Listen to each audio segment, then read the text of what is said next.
നമസ്കാരം. JB എഡ്യൂകോമിൻ്റെ പുതിയൊരു വീഡിയോയിലേക്ക് എല്ലാവർക്കും സ്വാഗതം. മാർക്കറ്റിംഗ് മാനേജ്മെൻറ്റിൻ്റെ മൂന്നാമത്തെ ചാപ്റ്ററായിട്ടുള്ള ഫണ്ടമെൻ്റൽസ് ഓഫ് പ്രൊഡക്റ്റ് മാനേജ്മെൻറ്റ്, അതിൻ്റെ രണ്ടാമത്തെ ഭാഗമാണ് ഈ വീഡിയോയിൽ ഉൾപ്പെടുത്തിയിട്ടുള്ളത്. ഒന്നാമത്തെ ചാപ്റ്റർ മാർക്കറ്റിംഗ് മാനേജ്മെൻറ്റിൻ്റെ തന്നെ ഒന്നാമത്തെ ചാപ്റ്ററും രണ്ടാമത്തെ ചാപ്റ്ററും, അതുപോലെ മൂന്നാമത്തെ ചാപ്റ്ററിൻ്റെ ഫസ്റ്റ് പാർട്ട്, പിന്നെ 5, 6, 7 എന്നീ ചാപ്റ്ററുകളുടെ വീഡിയോസ് ഞാൻ ഓൾറെഡി അപ്ലോഡ് ചെയ്തിട്ടുണ്ട്. കാണാത്തവരുണ്ടെങ്കിൽ ലിങ്ക് ഡിസ്ക്രിപ്ഷനിലുണ്ട്, അതുകൂടി കാണുക. തേർഡ് ചാപ്റ്ററിൻ്റെ രണ്ടാമത്തെ ഭാഗമാണ് എടുക്കുന്നത്.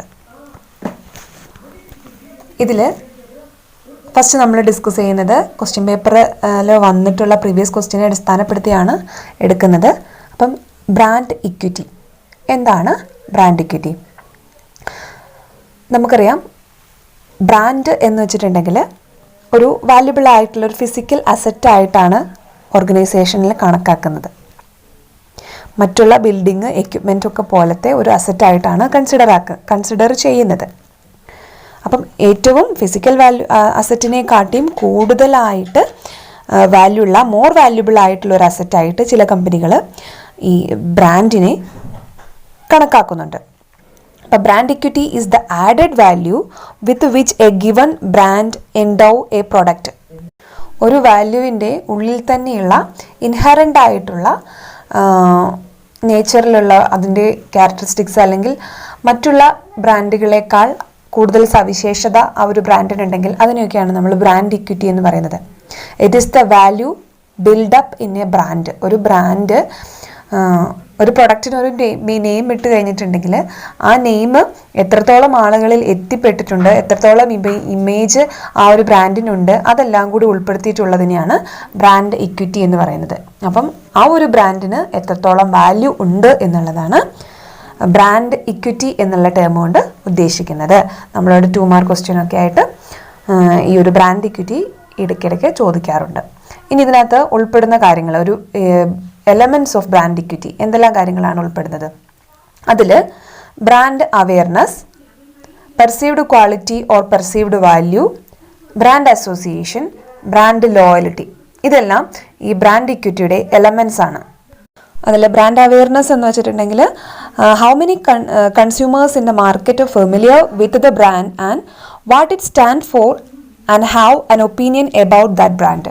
ആ ഒരു പർട്ടിക്കുലർ ബ്രാൻഡിനെ കുറിച്ച് മാർക്കറ്റിൽ എത്രത്തോളം ആളുകൾക്ക് അറിയാം, അവർക്ക് ആ ഒരു ബ്രാൻഡിനെ കുറിച്ചുള്ള അവരുടെ ഒപ്പീനിയൻ എന്തൊക്കെയാണ് എന്നുള്ളതിനെ കുറിച്ചാണ് ഈ ഒരു ബ്രാൻഡ് അവെയർനെസ് എന്നുള്ളതിൽ ഉദ്ദേശിക്കുന്നത്. പെർസീവ്ഡ് ക്വാളിറ്റി അല്ലെങ്കിൽ പെർസീവ്ഡ് വാല്യൂ എന്ന് വെച്ചിട്ടുണ്ടെങ്കിൽ ഇപ്പോൾ ഒരു ബ്രാൻഡ് അവെയർനെസ്, കുറേ ആളുകൾക്ക് ആ ഒരു പ്രൊഡക്റ്റിനെ കുറിച്ച് അല്ലെങ്കിൽ പർട്ടിക്കുലർ ബ്രാൻഡിനെ കുറിച്ച് അറിയാം എന്ന് വെച്ചിട്ട് വലിയ കാര്യമൊന്നുമില്ല.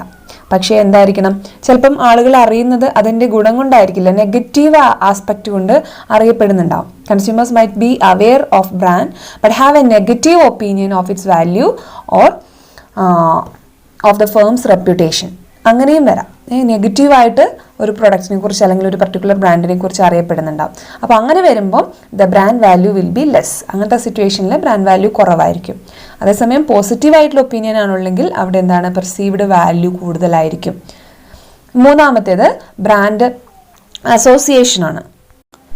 It refers to the mental link that consumers make between a brand and its key product attributes such as logos, slogans or famous personalities. ഇപ്പോൾ ഒരു പ്രൊഡക്റ്റിൽ അല്ലെങ്കിൽ ഒരു ബ്രാൻഡിന് നമ്മൾ ഒരു ബ്രാൻഡിനെ കുറിച്ച് പറയുമ്പം അതുമായി അസോസിയേറ്റഡ് ആയിട്ട് നമ്മുടെ മനസ്സിലേക്ക് കുറേ കാര്യങ്ങൾ കടന്നു വരും. അങ്ങനെയുള്ള മൊത്തത്തിലുള്ളതിനെയാണ് ബ്രാൻഡ് അസോസിയേഷൻ എന്ന് പറയുന്നത്. ബ്രാൻഡുമായി അസോസിയേറ്റ് ചെയ്ത് കിടക്കുന്ന കാര്യങ്ങൾ, അതിൻ്റെ ലോഗോ ചിലപ്പോൾ വരും, അതുപോലെ അതിൻ്റെ ടാഗ് ലൈൻ, സ്ലോഗൻ ഉണ്ടാവും, അത് നമ്മുടെ മനസ്സിലേക്ക് ഓടി വരും. ഇപ്പം മലബാർ ഗോൾഡ് എന്ന് പറയുമ്പോൾ നമ്മുടെ മനസ്സിലേക്ക് പല കാര്യങ്ങൾ നമ്മുടെ മനസ്സിലേക്ക് വരും. അതൊരു ബ്രാൻഡ് നെയിമാണ് മലബാർ ഗോൾഡ് എന്നുള്ളത്. അത് പക്ഷേ പറയുമ്പം എന്തൊക്കെ നമ്മുടെ ഉള്ളിൽ അതിൻ്റെ സ്ലോഗൻ ബ്യൂട്ടി മീൻസ് ക്വാളിറ്റി എന്നുള്ള കാര്യം നമ്മുടെ ഉള്ളിലേക്ക് വരും. അതുപോലെ തന്നെ അതിനെ റെപ്രസെൻ്റ് ചെയ്യുന്ന ആളുകൾ, പേഴ്സണാലിറ്റീസ് ഉണ്ട്. അപ്പം മോഹൻലാലിൻ്റെ ചിത്രമൊക്കെ നമ്മുടെ മനസ്സിലേക്ക് വരും. അപ്പം അങ്ങനെ ബ്രാൻഡുമായി അസോസിയേറ്റ് ചെയ്തിട്ടുള്ള കാര്യങ്ങളെയാണ് ഈ ബ്രാൻഡ് അസോസിയേഷൻ എന്ന് പറയുന്നത്. അടുത്തതുമായി റിലേറ്റഡ് ആയിട്ടുള്ള ഒരു എലമെന്റ് ആണ് ബ്രാൻഡ് ലോയൽറ്റി. ഈ ബ്രാൻഡ് ലോയൽറ്റി എന്താണെന്ന് സെപ്പറേറ്റ് ആയിട്ട് ചോദിക്കാറുണ്ട്. Brand loyalty occur when a consumer buys the same brand's product or services repeatedly over time rather than buying from multiple suppliers within the same category. ഇപ്പോൾ ഒരു customer ഒരു പ്രാവശ്യം വാങ്ങുന്നതിനെ brand loyalty എന്ന് പറയാൻ പറ്റില്ല. ആ ഒരു പർട്ടിക്കുലർ പ്രൊഡക്റ്റ് അയാൾ ഉപയോഗിച്ച് അതിൽ നിന്ന് തൃപ്തനായി വീണ്ടും വീണ്ടും ആ പ്രൊഡക്റ്റ് തന്നെ അയാൾ വാങ്ങിക്കുകയാണെങ്കിൽ അവിടെ എന്താണ്, ഒരു ബ്രാൻഡ് ലോയൽറ്റി ഉണ്ടെന്ന് പറയും. അതായത് ആ ഒരു ബ്രാൻഡിനോട് അയാൾക്ക് എന്തായിരിക്കും, ഒരു വിശ്വസ്തതയുണ്ട്. അങ്ങനെയാണ് ബ്രാൻഡ് ലോയൽറ്റി എന്നതുകൊണ്ട് ഉദ്ദേശിക്കുന്നത്. These are the 4 elements of brand equity. Next നമുക്കതിനകത്ത് ഈ ചാപ്റ്ററിൽ വളരെ ഇമ്പോർട്ടൻ്റ് ആയിട്ടുള്ള ഒന്നാണ് product policy. It is concerned with defining the type, volume and timing of the product of a company offered for sale.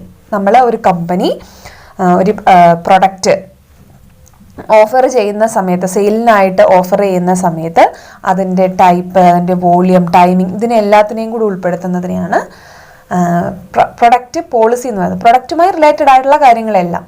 It is the objective and guideline which determine the nature of the product or services to be marketed. അപ്പോൾ അതിൽ ഒരു product അല്ലെങ്കിൽ ഒരു services market ചെയ്യുന്ന സമയത്ത് അതിൻ്റെ objectives എന്തൊക്കെയാണ്, അല്ലെങ്കിൽ അതെങ്ങനെ ചെയ്യണമെന്നുള്ള ഗൈഡ് ലൈൻസ് ഒക്കെ കൊടുക്കുന്നതിനെയാണ് ഈ ഒരു പ്രൈസിങ് പോളിസി എന്ന് പറയുന്നത്. ഈ പ്രൈസിങ് പോളിസി അല്ല, പ്രൊഡക്റ്റ് പോളിസി എന്ന് പറയുന്നത്. It cover the following activities. അതിൽ ഉൾപ്പെടുന്ന കാര്യങ്ങൾ: product planning and development, product mix, product line, product standardisation, product branding, product positioning, product packaging. ഇതെല്ലാം പോളിസിയിൽ ഉൾപ്പെട്ടിട്ടുള്ള കാര്യമാണ്. പ്രൊഡക്റ്റ് പ്ലാനിങ് ആൻഡ് ഡെവലപ്മെൻറ്റ് എന്ന് പറയുമ്പോൾ ഒരു പർട്ടിക്കുലർ പ്രൊഡക്റ്റിനെ കുറിച്ച് നമ്മൾ ഏത് പ്രൊഡക്റ്റിനെയാണ് നമ്മൾ ഉൽപ്പാദിപ്പിക്കേണ്ടത്, അതിനെക്കുറിച്ച് പ്ലാൻ ചെയ്യുക, അതിനെക്കുറിച്ച് കുറച്ചുകൂടി ഡെവലപ്പ്, അല്ലെങ്കിൽ നിലവിലുള്ള ഒരു പ്രൊഡക്റ്റിനെ ആൾട്ടർ ചെയ്ത് കുറച്ചുകൂടി ഡെവലപ്പ് ചെയ്തുകൊണ്ടിരുന്നൊക്കെ ആ ഒരു സ്റ്റേജിൽ വരും. അതുപോലെ product mix, which is the larger entity denote the complete set of all product offered for sale by a company. അപ്പോൾ ഒരു കമ്പനി ഓഫർ ചെയ്യുന്ന സെയിൽസ് നടത്തുന്ന അല്ലെങ്കിൽ ആ കമ്പനിയുടെ മൊത്തം പ്രൊഡക്റ്റിനെ, സെറ്റ് ഓഫ് ഓൾ പ്രൊഡക്റ്റിനെയാണ് പ്രൊഡക്റ്റ് മിക്സ് എന്ന് പറയുന്നത്. ഒരു പർട്ടിക്കുലർ കമ്പനി, ഇപ്പോൾ ഗോദ്രേജിൻ്റെ എടുക്കുകയാണെങ്കിൽ സോപ്പ് ഉണ്ടാക്കുന്നുണ്ടാവും, അല്ലെങ്കിൽ ITCൻ്റെ എടുക്കുകയാണെങ്കിൽ ITCയുടെ കമ്പനീനെ സംബന്ധിച്ച് പറയുകയാണെങ്കിൽ അവർക്ക് പല തരത്തിലുള്ള പ്രൊഡക്റ്റുകളുണ്ട്. ഒരു സിഗരറ്റ് ഉണ്ട്, അതുപോലെ ബിസ്ക്കറ്റ് ഐറ്റംസ് ഉണ്ട്, ആശീർവാദ ആട്ട, അങ്ങനെ പല കാര്യങ്ങൾ അവരുടെ ഒരു ITCയുടെ കമ്പനി പ്രൊഡ്യൂസ് ചെയ്യുന്നുണ്ട്. അപ്പം അതിനെയാണ് പ്രൊഡക്റ്റ് മിക്സ് എന്ന് പറയുന്നത്. പ്രൊഡക്റ്റ് ലൈൻ എന്ന് പറയുമ്പോൾ ഗ്രൂപ്പ് ഓഫ് ക്ലോസ്ലി റിലേറ്റഡ് പ്രൊഡക്റ്റാണ്. ഇപ്പോൾ ബിസ്ക്കറ്റ് എടുക്കുകയാണെങ്കിൽ അതിൽ പലതരം ബിസ്ക്കറ്റുകൾ അവരുണ്ടാക്കുന്നുണ്ട്. അപ്പം അങ്ങനെയുള്ള എല്ലാ ബിസ്ക്കറ്റുകളെയും കൂടെ, ആ ബിസ്ക്കറ്റിൻ്റെ പല പേരുകളിട്ടിട്ട് ഇറക്കുന്ന ആ ബിസ്ക്കറ്റുകളെ എല്ലാം കൂടി കൂടിയിട്ട് എന്ത് ചെയ്യും, പ്രൊഡക്റ്റ് ലൈൻ എന്ന് പറയും. അപ്പോൾ അവിടെ എന്താണ്, ക്ലോസ്ലി റിലേറ്റഡ് ആയിട്ടുള്ള പ്രൊഡക്റ്റുകളായിരിക്കും അവിടെ വരുന്നത്. അപ്പോൾ ഈ ചിത്രത്തിൽ നമുക്ക് നോക്കുകയാണെങ്കിൽ ഇതിൻ്റെ ഒരു എക്സാമ്പിൾ നോക്കിക്കഴിഞ്ഞാൽ കാണാം. പ്രൊഡക്റ്റ് മിക്സ് എന്ന് പറയുമ്പോൾ അതിൽ പ്രൊഡക്റ്റ് ലൈൻ 1, 2, 3, 4 അങ്ങനെ പല പല പ്രൊഡക്റ്റുകളുണ്ടാവും. അതിൽ ലൈൻ 1 എന്ന് പറയുമ്പം ബാത്ത് സോപ്പാണ്. ബാത്ത് സോപ്പിൽ ലെക്സ്, പിയേഴ്സ്, ഡോവ്, ഹമാമെഡ് അങ്ങനെ കുറേ പ്രൊഡക്റ്റുകൾ, കുറേ ബാത്ത് സോപ്പിൻ്റെ മാത്രം വരുന്നുണ്ട്. അത് എന്താണ്, അപ്പോൾ അവിടെ സെയിം കാറ്റഗറിയിൽ പെട്ടിട്ടുള്ളതാണ്. അതുപോലെ പ്രൊഡക്റ്റ് ലൈൻ 2 വന്നപ്പോൾ ഫാബ്രിക് വാഷുകളുണ്ട്. അത് surf, Rin, wheel, sunlight, Ujala, 501 അങ്ങനെ പല ഫാബ്രിക് വാഷിൻ്റെ തന്നെ പ്രൊഡക്റ്റ് ലൈനുകൾ വന്നു. പ്രൊഡക്റ്റ് ലൈൻ 3 ആയപ്പോഴത്തേക്കും അവിടെ ലിപ്, 3 റോസസ്, ദീപം, സൂപ്പർ ഡസ്റ്റ്, റൂബി ഡസ്റ്റ്, താസ അങ്ങനെ ഉള്ള കുറേ പ്രൊഡക്റ്റുകളുണ്ട്. അപ്പോൾ ഇങ്ങനെ ഈ ഒരു സെയിം കാറ്റഗറിയിൽ പെട്ടിട്ടുള്ളതിനെ എന്ത് പറയുന്നു, പ്രൊഡക്റ്റ് ലൈൻ എന്നും പറയും. അപ്പോൾ ഇതിൽ നമുക്ക് വീണ്ടും കുറേ എലമെൻറ്റ്സ് നമ്മളിവിടെ പറഞ്ഞിരുന്നു. പ്രൊഡക്റ്റ് സ്റ്റാൻഡേർഡൈസേഷൻ എന്ന് പറഞ്ഞിട്ടുണ്ടെങ്കിൽ നിലവിലുള്ള പ്രൊഡക്റ്റിനെ കുറച്ചുകൂടി ക്വാളിറ്റി ഒക്കെ കൂടിയ രീതിയിൽ ഉൽപ്പാദിപ്പിക്കുന്നത്. പിന്നെ പ്രൊഡക്റ്റിന് ഓരോ ബ്രാൻഡിങ് എന്ന് പറയുമ്പം ബ്രാൻഡ് നെയിം ഒക്കെ ഉൾപ്പെടുത്തുന്നത്, പ്രൊഡക്റ്റ് പൊസിഷനിങ്, പ്രൊഡക്റ്റ് പാക്കേജിങ്, ഇതൊക്കെ വരുന്നുണ്ട്. അപ്പോൾ ഇതിൽ വളരെ ഇമ്പോർട്ടൻ്റ് ആയിട്ടുള്ള 2 ഏരിയയാണ് പ്രൊഡക്റ്റ് മിക്സും പ്രൊഡക്റ്റ് ലൈനും. അത് നമ്മളോട് ഇടയ്ക്കിടയ്ക്ക് ചോദിക്കാറുള്ളതാണ്. ഇനി നമുക്ക് ഈ ഒരു ചാപ്റ്ററിൽ വളരെ ഇമ്പോർട്ടൻ്റ് ആയിട്ടുള്ള എസ്സേ ക്വസ്റ്റ്യൻ വരെ ചോദിക്കാറുള്ള ഒരു ഭാഗമാണ് പ്രൊഡക്റ്റ് ലൈഫ് സൈക്കിൾ എന്ന് പറയുന്നത്. അപ്പോൾ നമ്മുടെ പ്രൊഡക്റ്റ് ലൈഫ് സൈക്കിളിൻ്റെ സ്റ്റേജസ് ശരിക്കും 4 സ്റ്റേജുകളാണ് വരുന്നത്. എന്നാലും പ്രൊഡക്റ്റ് ഡെവലപ്മെൻറ്റ് തുടങ്ങി നമുക്ക് പറയാം. പറയുമ്പോൾ product development, introduction, growth, maturity, decline എന്നിങ്ങനെയാണ് സ്റ്റേജുകൾ വരുന്നത്. നമ്മളത് ഗ്രാഫിലേക്ക് റെപ്രസെന്റ് ചെയ്യുന്ന സമയത്ത് introduction stage, growth stage, maturity stage, decline stage എന്നിങ്ങനെയാണ് ഒരു പ്രൊഡക്റ്റിന്റെ ലൈഫ് സൈക്കിളിന്റെ സ്റ്റേജസ് എന്ന് പറയുന്നത്. അപ്പം എന്താണ് ഒരു പ്രൊഡക്റ്റ് ലൈഫ് സൈക്കിൾ എന്ന് നമ്മൾ ആദ്യം എഴുതണം. അപ്പം എന്താണ്? The stages through which A product passes R collectively known as product life cycle. ഒരു പ്രൊഡക്റ്റിൻ്റെ ലൈഫിൽ അവർ കടന്നു പോകുന്ന ഓരോ സ്റ്റേജസിനെയും മൊത്തത്തിൽ നമ്മൾ പറയുന്നതിനെയാണ് പ്രൊഡക്റ്റ് ലൈഫ് സൈക്കിൾ എന്ന് പറയുന്നത്. PLC refers to the stage through which a new product move as it enter, get established and ultimately leave the marketplace. അപ്പോൾ ഒരു പ്രൊഡക്റ്റ് ഫസ്റ്റത്തെ സ്റ്റേജ് മുതൽ, അതായത് പുതിയ ഒരു പ്രൊഡക്റ്റ് മാർക്കറ്റിൽ ഇൻട്രൊഡ്യൂസ് ചെയ്യുന്നത് മുതൽ അത് എസ്റ്റാബ്ലിഷ് ചെയ്ത് ആ ഒരു പ്രൊഡക്റ്റ് മാർക്കറ്റിൽ നിന്ന് മൂവ് ആവുന്നത് വരെയുള്ള ആ ഒരു സ്റ്റേജിനെയാണ് പ്രൊഡക്റ്റ് ലൈഫ് സൈക്കിൾ എന്ന് പറയുന്നത്. അപ്പോൾ അതിൻ്റെ ഫസ്റ്റത്തെ സ്റ്റേജാണ് introduction. After testing, a product enter the introduction stage and the product will then become available in the market. അപ്പം പ്രൊഡക്റ്റിൻ്റെ ഒരു ടെസ്റ്റിംഗ് ആ ഒരു സ്റ്റേജ് ഒക്കെ കഴിഞ്ഞ് കഴിഞ്ഞിട്ടുണ്ടെങ്കിൽ പിന്നീട് എന്താവും, ആ ഒരു പ്രൊഡക്റ്റിനെ മാർക്കറ്റിൽ ആളുകൾക്ക് വാങ്ങാൻ ഉള്ള രീതിയിൽ ലഭ്യമാകും. During this stage the sales are slow. അല്ലേ, ആദ്യത്തെ ഒരു സ്റ്റേജിൽ പുതിയൊരു പ്രൊഡക്റ്റ് ഇറക്കി കഴിഞ്ഞാൽ ആ ഒരു സ്റ്റേജിൽ എന്തായിരിക്കും, നമുക്ക് ഈ ഗ്രാഫ് നോക്കിയാൽ അറിയാം, ആ ഒരു സ്റ്റേജിൽ വളരെ സെയിൽസ് എന്ന് പറയുന്നത് വളരെ കുറവായിരിക്കും. There are 2 reasons. അതിന് 2 reasons ആണ് നമുക്ക് വരുന്നത്. First, customers R unaware of the new product. അവർക്ക് എന്താണ്, പുതിയൊരു പ്രൊഡക്റ്റിനെ കുറിച്ച് ഈ ഒരു പ്രൊഡക്റ്റ്, ഇങ്ങനെ ഒരു പ്രൊഡക്റ്റ് ഉണ്ട് എന്നുള്ളതിനെ കുറിച്ചുള്ള ഒരു അവെയർനെസ് അവർക്കുണ്ടാകില്ല. രണ്ടാമത്തെ എന്താ, they are caution of buying something new. പുതിയൊരു പ്രൊഡക്റ്റിനെ വാങ്ങിക്കാൻ ആളുകൾക്ക് എപ്പോഴും എന്തായിരിക്കും, ഒരു ചെറിയൊരു മടിയുണ്ടാകും. അപ്പോൾ അതുകൊണ്ട് എന്താണ്, സെയിൽസ് അവിടെ കുറവായിരിക്കും. പക്ഷേ എന്തായിരിക്കും, കോസ്റ്റ് എന്ന് പറയുന്നത് വളരെ ഹൈ ആയിരിക്കും. The company has probably invest large amount of money to develop and launch new product. അപ്പോൾ അവർക്ക് എന്താണ്, കോസ്റ്റ് എന്ന് പറയുമ്പോൾ പുതിയൊരു പ്രൊഡക്റ്റ് ഡെവലപ്പ് ചെയ്ത് അതിനെ ഒരു മാർക്കറ്റിൽ ഇറക്കണമെങ്കിൽ വലിയൊരു എമൗണ്ട് അതിന് വേണ്ടിയിട്ട് സ്പെൻഡ് ചെയ്യേണ്ടതായിട്ടും വരും. അപ്പോൾ അതുകൊണ്ട് പ്രോഫിറ്റ് വളരെ കുറവായിരിക്കും. കാരണം സെയിൽസ് കുറവും കോസ്റ്റ് കൂടുതലും ആയതുകൊണ്ട് പ്രോഫിറ്റ് എന്ന് പറയുന്നത് വളരെ കുറവായിരിക്കും. ചില സിറ്റുവേഷനിൽ ഈ ഒരു സ്റ്റേജിൽ കമ്പനിക്ക് നഷ്ടം, ലോസ് ഉണ്ടാകാനുള്ള സാധ്യതയും ഉണ്ടാകും. Currently product like ebook and personal digital video recorder are in this stage. ഇപ്പോൾ ഈ ഒരു സമയത്ത് ഇ-ബുക്ക്, പേഴ്സണൽ ഡിജിറ്റൽ വീഡിയോ അതൊക്കെ ഈ ഒരു ഇൻട്രൊഡക്ഷൻ സ്റ്റേജിലാണ് വരുന്നത്. ഇനി നമുക്ക് രണ്ടാമത്തെ സ്റ്റേജ് എന്ന് പറയുന്നത് ഗ്രോത്ത് ആണ്.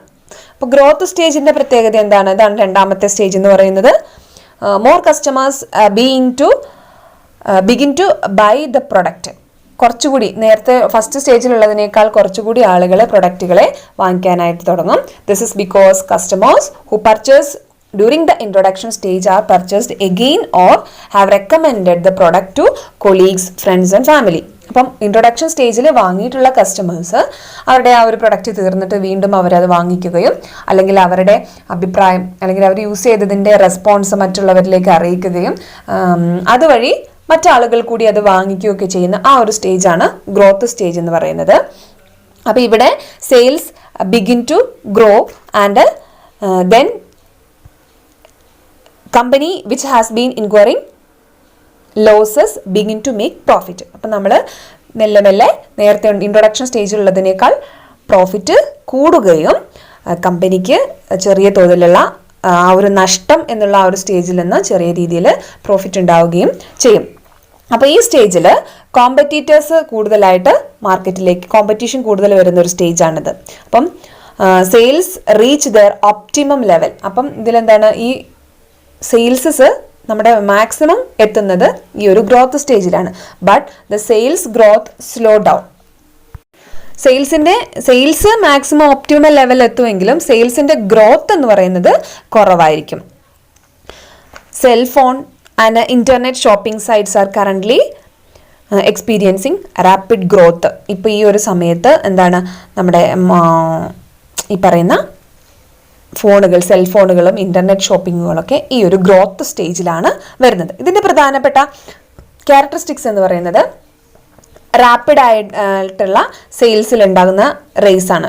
പെട്ടെന്ന് സെയിൽസ് ഇൻക്രീസ് ചെയ്യും. അതുപോലെ തന്നെ scale of production, expansion in the scale of production നമ്മൾ നേരത്തെ കാട്ടിയും കൂട്ടേണ്ടി വരും, പ്രോഫിറ്റ് കൂടും. കോസ്റ്റ് നമ്മൾ ഇൻട്രൊഡക്ഷൻ സ്റ്റേജിൽ ഉണ്ടായിരുന്ന അത്രയും കോസ്റ്റ് ഇവിടെ ഉണ്ടാകില്ല, കോമ്പറ്റീഷൻ ഉണ്ടാകും. അതുപോലെ തന്നെ സ്റ്റേബിൾ ആയിട്ടുള്ള ഒരു പ്രൈസ് ആയിരിക്കും, അല്ലെങ്കിൽ കുറച്ച് നേരത്തെ ഇൻട്രൊഡക്ഷൻ സ്റ്റേജിലുള്ളതിനേക്കാൾ കുറച്ച് പ്രൈസ് നമുക്കിവിടെ കുറയ്ക്കാൻ സാധിക്കുന്നു. ഇതൊക്കെയാണ് ഗ്രോത്ത് സ്റ്റേജിൽ ഉണ്ടാകുന്ന പ്രത്യേകത. മൂന്നാമത്തെ സ്റ്റേജാണ് മെച്യൂരിറ്റി സ്റ്റേജ് എന്ന് പറയുന്നത്. ഈ ഒരു സ്റ്റേജ് ആയിരിക്കും ഏറ്റവും കൂടുതൽ ലോങ് ഡ്യൂറേഷൻ ഉള്ള ഒരു stage. In the maturity stage, the demand for the product reach a saturation point. ഈ ഒരു ലെവലിൽ ആ പ്രൊഡക്റ്റിന്റെ ഡിമാൻഡ് എന്ന് പറയുന്നത് ഏറ്റവും ഒരു സാച്ചുറേഷൻ പോയിന്റിൽ എത്തിച്ചേരുകയും ഇതിൽ സംഭവിക്കുന്നത് ഒരു പ്രൊഡക്റ്റ് കൂടുതലായിട്ട് മൂവ് ചെയ്യുന്നുണ്ടെന്നുണ്ടെങ്കിൽ കഴിഞ്ഞിട്ടല്ല എന്താ സംഭവിക്കുക, കുറേ കോമ്പറ്റീറ്റേഴ്സ്, മറ്റുള്ള ആളുകളും ആ ഒരു പ്രൊഡക്റ്റ് ഉണ്ടാക്കാനും കോമ്പറ്റീറ്റേഴ്സ് അതുപോലെ വരാനും പുതിയ പുതിയ മോഡലുകൾ അതിലുണ്ടാകാനൊക്കെ ഇടയാകും. അതുപോലെ സെയിൽസ്, നമ്പർ ഓഫ് ബയേഴ്സ്, വാങ്ങുന്ന ആളുകളുടെ എണ്ണം വീണ്ടും കൂടുമെങ്കിലും അത് ആ ഒരു ഗ്രോത്ത് സ്റ്റേജിൽ ഉള്ള അത്രയൊരു മൂവ്മെന്റ് അതിലുണ്ടാവില്ല. In the initial period of the stage profit increases. തുടക്കത്തിൽ ഈ ഒരു മെച്യൂരിറ്റി പീരീഡിന്റെ തുടക്കത്തിൽ അതിന്റെ പ്രോഫിറ്റ് ഇൻക്രീസ് ചെയ്യും, എന്നിട്ടത് മാക്സിമത്തിൽ എത്തുകയും ചെയ്യും. പിന്നീട് എന്ത് ചെയ്യും, പ്രോഫിറ്റ് മെല്ലെ മെല്ലെ കുറയാനായിട്ട് തുടങ്ങും. പിന്നെ കുറച്ചും കൂടെ മച്യൂരിറ്റി പീരീഡ് കുറച്ച് അങ്ങ് നീങ്ങിക്കഴിഞ്ഞു കഴിയുമ്പോൾ അവിടെ അവരുടെ സെയിൽസിൽ ഒരു മാറ്റം ഉണ്ടാവില്ല, ഒരു ഫിക്സഡ് ലെവലിൽ ഇങ്ങനെ നിൽക്കും. ഗ്രോത്ത്, കോമ്പറ്റീഷൻ വളരെ ടഫായിരിക്കും. അവർക്ക് കൂടുതലായിട്ട് പ്രോഫിറ്റ് കിട്ടണമെന്നുണ്ടെങ്കിൽ ഒരു മാർക്കറ്റ് മോഡിഫിക്കേഷനോ പ്രൊഡക്റ്റ് മോഡിഫിക്കേഷനോ മറ്റേതെങ്കിലും മിക്സിൻ്റെ മോഡിഫിക്കേഷനോ ഒക്കെ വരുത്തേണ്ടതായിട്ട് വരും. അപ്പം ചുരുക്കി പറഞ്ഞാൽ മെച്യൂരിറ്റി സ്റ്റേജിൻ്റെ പ്രത്യേകത, സെയിൽസ് ഗ്രോ ആകും, പക്ഷേ എന്തായിരിക്കും, ഡിമിനിഷിങ് റേറ്റിലായിരിക്കും. പ്രൈസ് വേണമെങ്കിൽ കുറച്ചൊക്കെ കുറയ്ക്കാൻ പറ്റുന്ന ഒരു സ്റ്റേജാണ്. പ്രോഫിറ്റ് എന്ന് പറയുന്നത് ഗ്രോത്ത് സ്റ്റേജിനെ അപേക്ഷിച്ച് കുറച്ച് ഡിക്ലൈൻ ചെയ്യാൻ തുടങ്ങുന്ന ഒരു സ്റ്റേജാണ്. വളരെ സ്റ്റിഫായിട്ടുള്ള കോമ്പറ്റീഷൻ ആയിരിക്കും ഉണ്ടാകുന്നത്. Product supply may exceed ഡിമാൻഡിനെക്കാട്ടിയും supply കൂടി വരുന്ന ഒരു സിറ്റുവേഷൻ ആയിരിക്കും ഈ ഒരു സ്റ്റേജിൽ ഉണ്ടാകുന്നത്. അപ്പോൾ അവിടെ എന്ത് വേണം, പ്രൊഡക്റ്റ് മോഡിഫിക്കേഷനും ഇംപ്രൂവ്മെൻറ്റും ഈ ഒരു സ്റ്റേജിൽ അനിവാര്യമാണ്. ഇനി ലാസ്റ്റ് സ്റ്റേജ് എന്ന് പറയുന്നത് 4ാമത്തെ സ്റ്റേജാണ് ഡിക്ലൈൻ. ഇവിടെ സെയിൽസ് ബിഗൻ ടു ഫാൾ, നമ്മുടെ സെയിൽസ് കുറയാനായിട്ട് തുടങ്ങും. അപ്പോൾ അവിടെ there may be a little or no profit, ചിലപ്പോൾ എന്താണ് ഒട്ടും പ്രോഫിറ്റ് ഇല്ലാത്ത ഒരവസ്ഥയോ അല്ലെങ്കിൽ ചെറിയ രീതിയിലുള്ള ഒരു പ്രോഫിറ്റ് ഉണ്ടാകുന്ന ഒരു അവസ്ഥയൊക്കെ ഉണ്ടാകാനുള്ള ഒരു സാധ്യതയുള്ള ഒരു സിറ്റുവേഷനാണിത്. അപ്പോൾ the production cost and inventory cost become larger. നമുക്കവിടെ എന്താണ്, പ്രൊഡക്ഷൻ കോസ്റ്റ് ഉണ്ടാക്കാനുള്ള കോസ്റ്റ് കൂടുതലായിരിക്കും, സെയിൽ കുറവായിരിക്കും. കോമ്പറ്റീഷൻ എന്ന് പറയുന്നത് ഈ ഒരു സ്റ്റേജിൽ ഉണ്ടാകും. പക്ഷേ customers go for newer and better product. എന്താ, കാലങ്ങൾ ഇങ്ങനെ മാറുന്നതിനനുസരിച്ച് പ്രൊഡക്റ്റിൽ ഒരുപാട് മാറ്റങ്ങൾ വരും. അപ്പോൾ പുതിയ പുതിയ പ്രൊഡക്റ്റുകൾ തേടി ആളുകൾ പോകും. ടെക്നോളജിയിൽ ഉണ്ടാകുന്ന ഡെവലപ്മെൻറ്റ്, ആളുകളുടെ ടേസ്റ്റ് ആൻഡ് പ്രിഫറൻസിൽ ഉണ്ടാകുന്ന മാറ്റം, ഇതൊക്കെ അനുസരിച്ചിട്ട് ഒരു പ്രൊഡക്റ്റ് വിട്ടിട്ട് അവർ അടുത്ത പ്രൊഡക്റ്റിലേക്ക് പോകും. അതുകൊണ്ടാണ് എന്ത് വരുന്നത്, സെയിൽസ് ഡിക്ലൈൻ ചെയ്യാനുണ്ടാകുന്ന ഒരു റീസൺ എന്ന് പറയുന്നത്. This stage will lead to gradual phasing out of the product. അപ്പോൾ അത് നമ്മുടെ ഒരു സെയിൽസിൽ ഗ്രാജുവൽ ആയിട്ടുള്ളൊരു കുറവുണ്ടാകും. കസ്റ്റമേഴ്സ് മെല്ലെ മെല്ലെ ഇതിൽ നിന്ന് വിട്ടുപോകുന്ന ഒരവസ്ഥ ഇതിന് ഉണ്ടാകും. അതായത് ഇപ്പം carbon paper, black and white television, Telegram, type writers, fountain pen, ഇതൊക്കെ എങ്ങനെ എന്താണ് നമ്മുടെ ഒരു ഡിക്ലൈനിങ് സ്റ്റേജിൽ നിൽക്കുന്ന പ്രൊഡക്റ്റുകളാണ്. ഇപ്പോൾ അതിന് വളരെ കുറഞ്ഞ ഡിമാൻഡ് മാത്രമാണ് ഈ പ്രൊഡക്റ്റുകൾക്കൊക്കെ ഉണ്ടാവുകയുള്ളൂ. അപ്പോൾ ഇതിൻ്റെ ഈ ഒരു സ്റ്റേജിൻ്റെ പ്രത്യേകത പറയുകയാണെങ്കിൽ എന്താണ്, rapid fall in the sales, പെട്ടെന്ന് തന്നെ സെയിൽസ് കുറയുന്നു. പ്രൊഡക്റ്റിൻ്റെ പ്രൈസ് നമുക്ക് കുറയ്ക്കേണ്ടതായിട്ട് വരുന്നു. പ്രൊമോഷണൽ എക്സ്പെൻസസ് വരുന്നില്ല. Reducing distribution network to minimum, നമ്മളെന്താ ഡിസ്ട്രിബ്യൂഷൻ വിതരണം കുറയ്ക്കേണ്ടി വരും. കാരണം എന്താ, കൂടുതൽ ഇതാക്കി നമ്മൾ എക്സ്പെൻസ് കൂട്ടേണ്ട കാര്യമില്ലല്ലോ. അതുകൊണ്ട് ഡിസ്ട്രിബ്യൂഷൻ ചാനലുകൾ നമുക്ക് കുറയ്ക്കേണ്ടി വരും.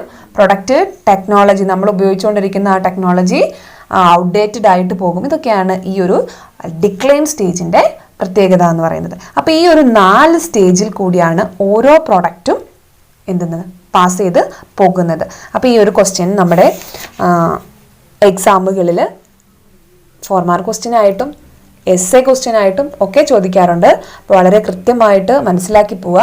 നിങ്ങൾ ഒരു ശ്രദ്ധിക്കേണ്ട കാര്യം എന്താണെന്ന് വെച്ചിട്ടുണ്ടെങ്കിൽ മാർക്കറ്റിംഗ് മാനേജ്മെൻറ്റിനെ സംബന്ധിച്ച് എത്ര എഴുതിയാലും നമുക്ക് ഫുൾ മാർക്ക് അവൈലബിൾ ആകില്ല. അപ്പോൾ എന്ത് ചെയ്യണം? ഇതിൻ്റെ കീ പോയിന്റ്സ്, എല്ലാത്തിൻ്റെയും കീ പോയിന്റ്സ് വെച്ചിട്ടാണ് വാല്യുവേഷൻ നടത്തുന്നത്. ആ കീ പോയിന്റുകൾ കൃത്യമായിട്ട് പഠിച്ചു വയ്ക്കുക. അത് എഴുതി അണ്ടർലൈൻ ചെയ്ത് അവർക്ക് പെട്ടെന്ന് വാല്യുവേഷൻ ചെയ്യുന്ന ആളുകൾക്ക് കൃത്യമായി കാണത്തക്ക രീതിയിൽ പോയിന്റുകളെ എഴുതി അണ്ടർലൈൻ ചെയ്ത് ആ ഒരു രീതിയിൽ എസ്സേ ക്വസ്റ്റ്യനൊക്കെ ആൻസർ ചെയ്യാൻ ശ്രമിക്കുക. അപ്പം ഒരുപാട് കാണാതെ പഠിച്ചു പോകാതെ എന്താണ് അതിനുള്ളിൽ എന്നുള്ളത് മനസ്സിലാക്കി ആൻസർ ചെയ്യുക. അങ്ങനെ ചെയ്തു കഴിഞ്ഞിട്ടുണ്ടെങ്കിൽ എന്നിട്ട് നിങ്ങളുടേതായ ഭാഷയിൽ നിങ്ങൾ ആൻസർ ചെയ്യുക. ഈ പോയിന്റുകളെ കൃത്യമായിട്ട് എഴുതുക. അങ്ങനെ ചെയ്തു കഴിഞ്ഞിട്ടുണ്ടെങ്കിൽ നല്ല മാർക്ക് നിങ്ങൾക്ക് വാങ്ങാൻ കഴിയും. അപ്പോൾ ഇതിൻ്റെ അടുത്ത ഭാഗമായിട്ട് അടുത്ത വീഡിയോയിൽ കാണാം. Keep watching. Thank you.